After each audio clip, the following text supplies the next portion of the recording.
Hi, I'm Chike Coleman, that's Sanford Hess, and this is Real Reviews Home Edition, the show where we talk about movies from our home since the theaters aren't open yet.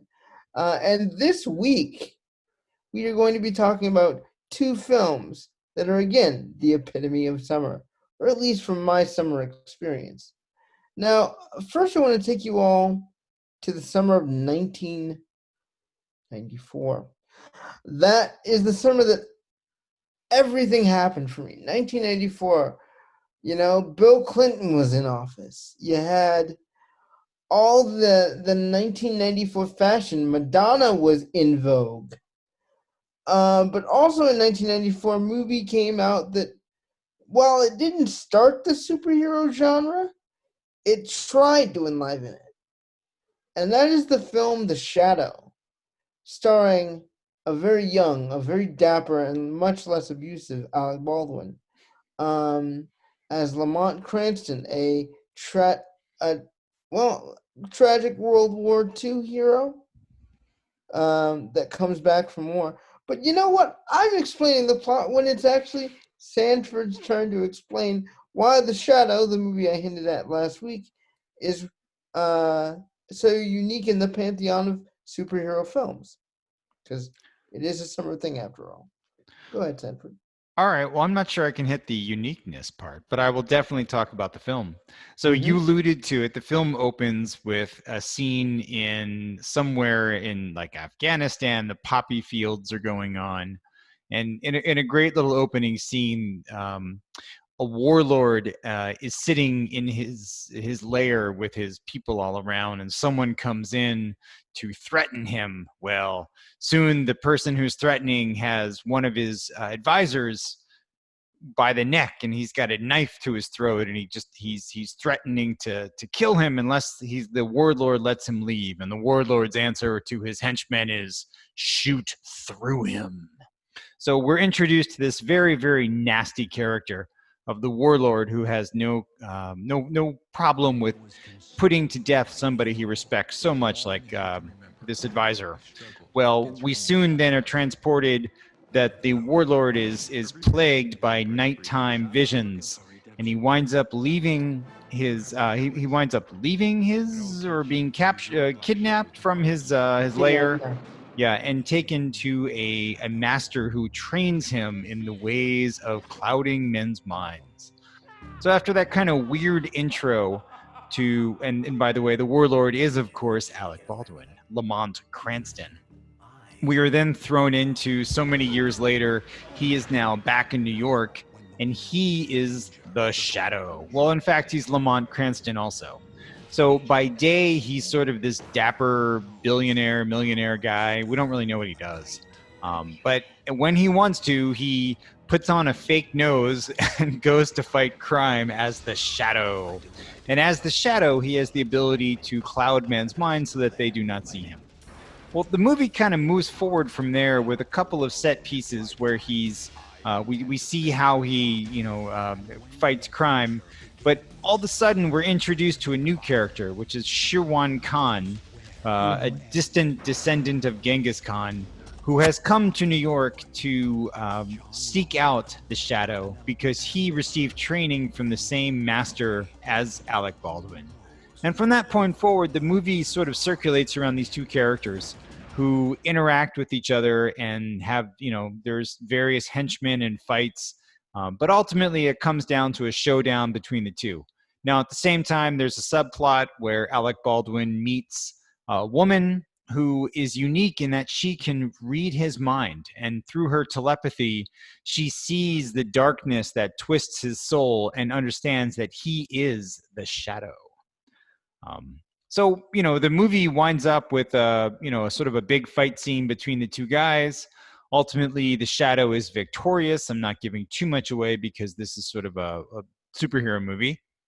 And, we're left with a promise of more adventures because the Shadow knows where everybody will go and what everybody will do. So that's my quick summary of the film.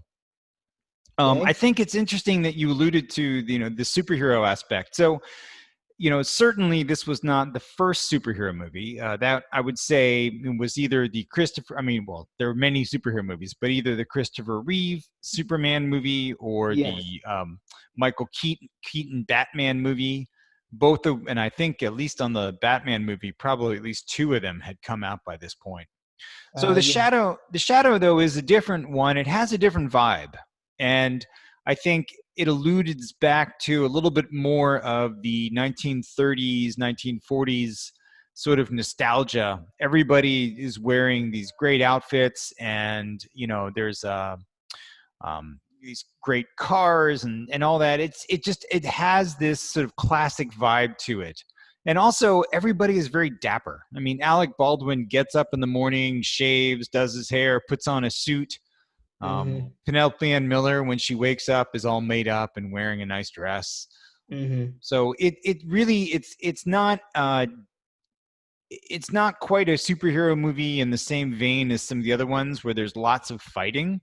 Yeah, This one there's no actually had real growth for surprisingly the low characters, amounts of fighting. really. Sorry, go ahead. There's no growth for the characters, really. Right. Like you don't see them evolve throughout the film. You basically play this film, in my opinion. Now, I kind of have a slight like for this movie. They basically play it like half of a love story, half of a detective story, but half of a superhero film, and it never quite chooses which lane it really wants to be in. Right. That's its main detractor, and I can now, you know, in my early 30s, see why the movie really didn't make money and wasn't really a hit with audiences. It had its environment and its atmosphere correct, but it didn't give the characters really anywhere to go. Um, Right. I And like. I Go ahead.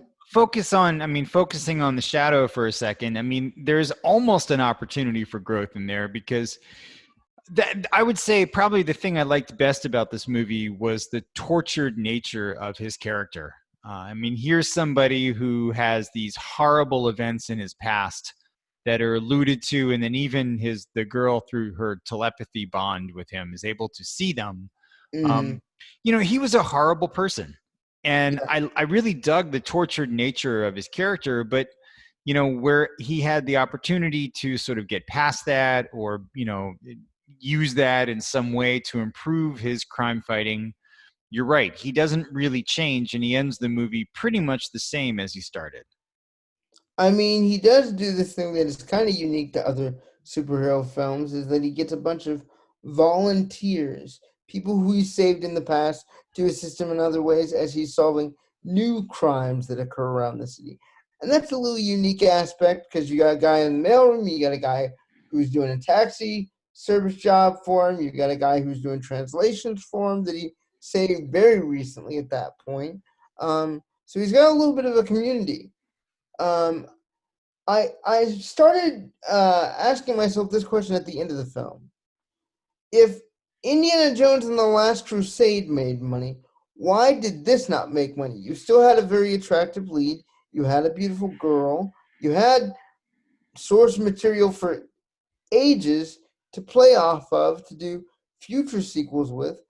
Um, and I think my answer is because the initial villain you gave us really wasn't that strong. And I think that's the main fault of this film. Is it's like there's no other oncoming threat. There's no other forces from Lamont's past to come knocking to really garner his agency of, oh, okay, that was the test. Here is the actual war I'm going to be fighting soon. To make people go, oh crap, if that was the test, and he had to have that brutal one knockdown to be able to finish this guy off, what's the war like? Right. There was nothing to really pull people in. The girl by the end of the movie was gonna leave. Really, you didn't really know what was gonna happen with her. None of the people who are quote unquote close to Lamont Cranston were really close to finding out that he was a shadow. He had already evolved his powers to yet another level. Right. So I mean, there was no hook to keep going. In Superman, you had the hook of, okay, you got these people who were trapped in the Phantom Zone. I wonder if they're going to get out. Oh crap, they are going to get out? What does that look like? And that's Superman too. Right, right. And I mean, my problem with Superman always as a character is that he doesn't have any dark side. And I Hmm. would say that in some ways I would compare this character to Batman because Batman does have a dark side. And Yeah, I'll go back to just it's good to have a character who's got some depth to him. That's always been my problem with Superman as a hero is he's just sort of one-sided. But they just it's almost like they didn't do enough with that, or that they I don't know, they didn't develop this character beyond him just being maybe there's just two sides to his personality, and that was it. But I mean, they could have done so much more. And you're going back to the comment you made, this movie couldn't decide what it was. I mean, I wouldn't even say it was a detective story because there wasn't the bad guy essentially walks into his home and says, "Hey, here I am. I'm the bad guy." yeah. It's it's like, okay, well, he's got a network of informants, but he didn't need them in this case. Although I did like that. Comparing him to say Batman, who does all his own research and knows all this stuff, but only because he doesn't himself. I liked this network of informants, and I kind of wish they had explored that more. There were so many things I felt like this movie kind of wasted. Not to mention all the co-stars. I mean, Yeah. Jonathan Winters was underused. Ian McKellen was underused. Tim Curry, he kind of he wasn't underused. In some ways, he was overused. But Yeah. I mean, Peter Boyle was underused. I just felt like there was, especially going back to like Jonathan Winters. I mean, what a talented guy, and all he did was just kind of give these lame line readings as Lamont Cranston's uncle. I mean, you got to remember though, Peter Boyle may have not been nearly as famous as he was when he got to his Everybody Loves Raymond days. Well, this was around the same time, I would say, but also, I mean, this came after like Young Frankenstein and other stuff that Peter Boyle had. He I'm just, I felt like there's so much more they could have done. And the movie just wasted too much time with these glamour shots of Alec Baldwin and Penelope Ann Miller and his fake nose. Can I just talk about his fake nose for a second? Go for it, because I knew you God, had to. when he's the Shadow, for some reason, like it goes back to, I guess, the comics or something. He sort of throws this scarf across his face, but for some reason they chose to also give him a sort of fake nose and fake makeup kind of thing, and it just looked bad. It didn't even. I don't understand why they did that. I mean, Alec Baldwin has a pleasant profile. There's no reason he couldn't have just thrown a scarf across his face. So I don't don't get that. disagree. So, do you recommend this movie or do you not recommend this movie? Also, one other brief point is they do have an Enter the Dragon fight with mirrors. With who? With mirrors, Oh yes, yeah, yeah, right. There was, yeah, that was kind of there was you're right. that small little bit of tie-in from Yeah. our. Well, I would throw that one back to like the James Bond, the man with the golden gun. Oh, geez, yeah. Yeah, I mean Okay, that's like a classic. Yeah, we got to good wind up in a reference. place Yeah, with good salt. reference. Yeah. So, do I recommend this movie? I would recommend this movie only to somebody who's sort of. So, I had never seen this movie. I for whatever reason I didn't see it when it came out. Oh, Yeah, I thought I had seen it, but when I watched it, I was like, I don't remember this. If you're into I want to see all the 90s superhero movies. It can fill out your collection. Um, but overall, there's not too much to recommend this film, I would say. So I'm gonna give a very tepid. Yeah, you can miss this one. uh, I'm gonna say as much as I adore it from a personal level, I don't recommend it either, just because there are way too many flaws to really poke at to really be able to enjoy it. If you want to do something constructive along the same lines, listen to the radio plays for the Shadow. They'll probably be much more inviting and much more interesting to you. There you Um, Having said that, though, the next film has a bit more weight to it, and that's go. because it's a kids' classic from Disney entitled Heavyweights. Now, forgive me for not knowing the year for this. It came out in the summer of, I think, 95, Yes, around the same time. and I'm not even going to bother telling you who it stars because it's all kids, and none of them ever really became famous other than Kenan Thompson. A And young Paul, Keenan Thompson who looks just like Keenan Thompson now. yeah, and Paul Feig, who Yeah. plays one of the camp counselors. This story centers on a kid who is being sent to fat camp. He's offended that his parents think he's fat, but he sees things he likes, like the giant blob to go and jump on to get into the lake, and Go-karts. go karts, um, and decides to go and really starts to feel like he's gonna have fun there. And then, as soon as he gets there, his whole summer is ruined by a man named Tony Perkins, played by Ben Stiller, at his most eccentric, but also at his most unknown. And what that results in is Tony Perkins basically making a um, fitness camp from the general fun fat camp that existed. And of course, the kids rebel, and lots of fun is had. Um, because there's a big challenge at the end involving the go karts and the campers and their war against Perkins' philosophy of losing The weight. camp, the MVP camp next door. Yeah. Yeah. So I really love this movie. I find it incredibly fun. The go karts are great. Keenan Thompson and his fellow campers are hilarious. Um, I especially like one particular thing, and I have to do it to you, Buddy. Oh, you're gonna not gonna see Buddy back? Okay, yeah, all right, fine. What's the response I'm supposed to throw back? They're supposed to yell back Buddy because it's a buddy system. Sorry. Right. Lars's buddy system. Yeah. Lars. Yeah. Um, that to me was just hysterical.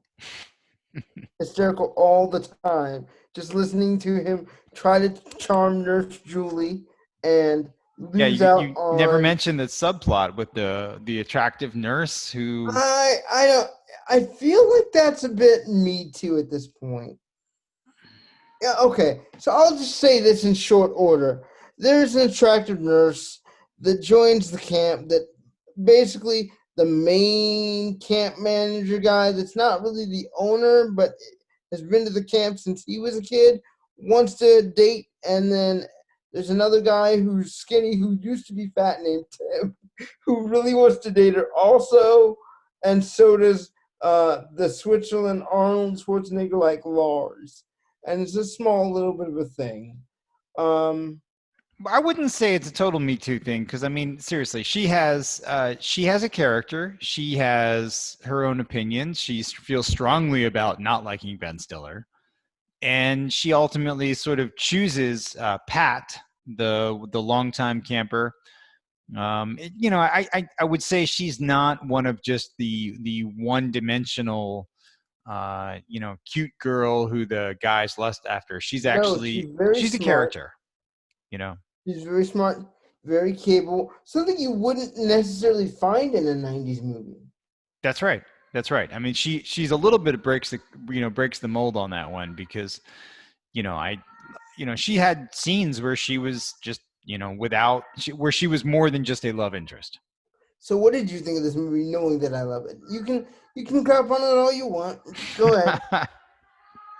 Well, I mean, this movie is of a time and a place, and we're going to talk about that part of it in a second. But oh no, it's a sort of a kids comedy, but Judd Apatow was one of the co-writers. It has more of a has a little more sophisticated adult feeling in the humor than just like a total gross out kind of thing. Fortunately, because I mean, there were parts of this movie where I was kind of like, oh, I can, it's kind of cool. And then there are parts where I was like, oh yeah, they're going with this lame joke where the candy is stuck to the guy's stomach and somebody else eats it from his stomach. Oh god. Yeah. I just winced. Ugh. Yeah. So, I appreciate, my mantra always is I accept the movies for where they are. As a kid's comedy about summer camp, this one's not bad. Okay. The more interesting discussion to me is what kind of a message does it have? What kind of message did it carry when it came out, let's say in the mid 90s? and how does that message feel in today's days of 2020, where I would say people are a lot more conscious of fat shaming or body image and things like that. Ooh, you went to the present day with that one. Didn't see that coming. Um, in 1995, when it was made, it was more about being yourself, not being afraid of who you are. And does that resonate back in 1995? Sure, because a lot of kids are uncomfortable with their bodies at that time. Does that resonate in 2020 in the world of online fat shaming, online body negativity and ridicule? Nope, because those hits are going to keep on coming. When you're a little kid and you have a movie that represents you, in 1995, before the internet really hits and before Facebook hits, it's going to be great. But in 2020, nah, it doesn't work. Right. Yeah, I mean that's ultimately where I came in on this one. I mean, I having grown up around that time, I could appreciate that the message wasn't bad for the time. This was not a hey, look at all the fat people, let's laugh at them movie. This was a movie that had characters who, were real people. And really their weight was part. I mean, their weight was the reason they were at this camp, but that was not the story of the movie. This is a movie about, like you said, self-image and accepting who you are and things like that, which are all positive messages. I just think this is a tough movie to watch in a modern time. And I'm not sure that it would really have much to say a 12 or a 14-year-old kid who has body image issues nowadays. I don't know. I don't know how they would perceive this movie. Yeah, I don't know either, and that's kind of what freaks me out. Like, what would a kid in 2020 think? And I'm trying to think about this logically. Um, I don't know. It's so hard to say whether or not they would be positively impacted by what they see or feel shamed more. Right. So, well, okay. So let's put that to the side because neither one of us can answer it. We'll have to ask some other people. A couple other things about this movie. You mentioned you sort of this one jumped to your mind because Jerry Stiller is in it. Unfortunately, Jerry, Yeah, he's in it for about 80 seconds. But he is in it. But obviously, Ben Stiller, his son, is in it for a lot of it. Now, like you said, this was Ben Stiller probably around the time when Ben Stiller had his TV show, or maybe a year or two before he had his TV show. So this was the who Ben Stiller. yeah.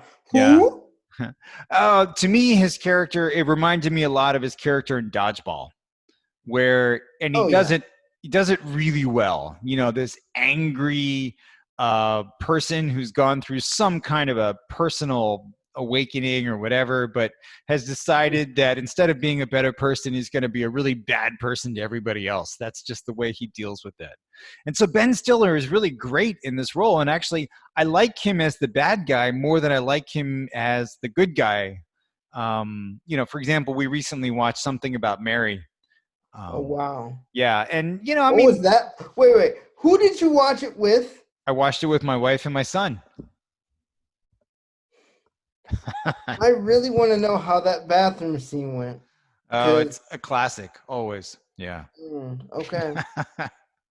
But I mean, I do like Ben Stiller in this movie, because he's just he's all in on this character, and this character is just a bad, negative person through and through. And Ben Stiller just sort of gets off on that, and he goes all the way on it. So I was He really really did impressed with all those flips, or was there a stunt double involved in stunt that? double. Come on. But he was. I mean, you could see he had taken some time to get in shape, though. I like his sort of fake kung fu meditation kind of thing. That was pretty funny. I like the block of ice on his chest that got broken. Yeah, That was classic. I was like, oh, yeah. no. Outside of Ben Stiller, the performances are okay. They're The kids aren't bad. I liked Pat, the guy who the nurse kind of fell for. I thought he was earnest and good. Yeah. But ultimately, this movie is, and then the total cliche thing with the camp versus camp showdown. I mean, that's in every camp movie since Meatballs. pretty much. Wait, what's meatballs? What's Meatballs? I think that's going to be one of our movies for next week. Well, that gives the audience a hint that's what's coming. I will also say the hint for the other movie we'll be watching next week involves what I'm going to say in our sign off today, Oh. which is stay home, watch movies, and be excellent to each other. We'll see you next week on Road Reviews Home Edition. Bye, guys.